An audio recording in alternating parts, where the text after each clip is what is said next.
ويوم نحشرهم من كل أمة فوجا ممن يكذب بآياتنا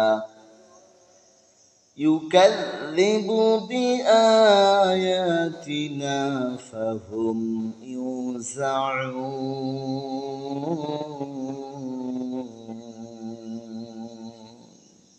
ويوم نحشرهم من كل أمة আর স্মরণ করো সেদিনের কথা যেদিন প্রত্যেক জাতির মধ্য থেকে মিম্মা ইউকাযযিবু বিআয়াতিনা মধ্য থেকে যারা আমার আয়াতকে অস্বীকার করত তাদেরকে আমি দলে দলে সমবেত করব। ফাহুম ইউযাউন অথবা তাদেরকে হাকিয়ে জাহান্নামে নিয়ে যাওয়া হবে। আল্লাহ তাআলা বলেন, আর সেদিনের কথা স্মরণ করো যেদিন প্রত্যেক জাতির মধ্য থেকে যারা আমার আয়াতকে অস্বীকার করত তাদেরকে আমি দলে দলে সমবেত করব, একত্রিত করব। প্রত্যেক জাতির মধ্য থেকে যারা আমার আয়াতকে অস্বীকার করত তাদেরকে আমি এক জায়গায় দলে দলে সমবেত করব। ফাহুম ইউযাউন আর অথবা তাদেরকে হাকিয়ে জাহান্নামে নিয়ে যাওয়া হবে। সম্মানিত দ্বীনী ভাই ও বোনেরা, যারা আল্লাহ তাআলার আয়াতকে অস্বীকার করে সেটা যে কোনো জাতির ভিতরে থাকতে পারে।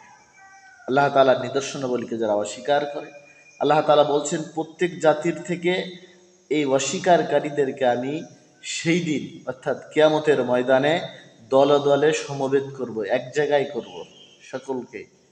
এরপর ফাহুম ইউযাউন তাদেরকে হাকিয়ে স্লোগান দিতে দিতে ফেরেশতারা গলা ধাক্কা দিতে দিতে জাহান্নামে নিয়ে চলে যাবে।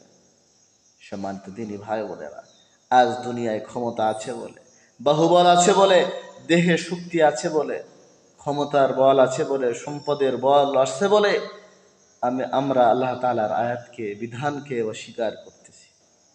কিন্তু আল্লাহ তাআলা বলছেন যে কিয়ামতের ময়দানে আমি এই অস্বীকারীদেরকে প্রত্যেক জাতির প্রত্যেক কওমের যারা অস্বীকারী ছিল তাদের সকলকে দলে দলে একত্রিত করব, সমবেত করব এবং এদেরকে হাকিয়ে জাহান্নামে আমি ফেরেশতাদের মাধ্যমে জাহান্নামে পাঠিয়ে দেব। এজন্য আসুন আমরা যেন আল্লাহ তাআলার আয়াতকে অস্বীকার না করি। কারণ আপনার আমার সমর্থ বল ক্ষমতা স্থায়ী নয়, যখন তখন শেষ হয়ে যেতে পারে। কিন্তু আপনার আমার স্থায়ী ঠিকানা যদি আমরা এই বিপদগামী হয়ে যাই তাহলে কিয়ামতের ময়দানে আমরা অস্বীকারী হিসাবে আমাদেরকে আল্লাহ তাআলা একত্রিত করবেন এবং হাকিয়ে জাহান্নামে আমাদেরকে নিক্ষেপ করবেন। এজন্য আমরা যেন অস্বীকারী হয়ে ফেরেশতাদের হাঁকানোর দলের ভিতরে যে জাহান্নামে আমাদেরকে নিক্ষেপ না হতে হয়, আমরা যেন আল্লাহ তাআলার আয়াতকে মেনে নিয়ে আমাদের ইহকালীন কল্যাণ এবং পরকালীন মুক্তির পথ নিশ্চিত করতে পারি।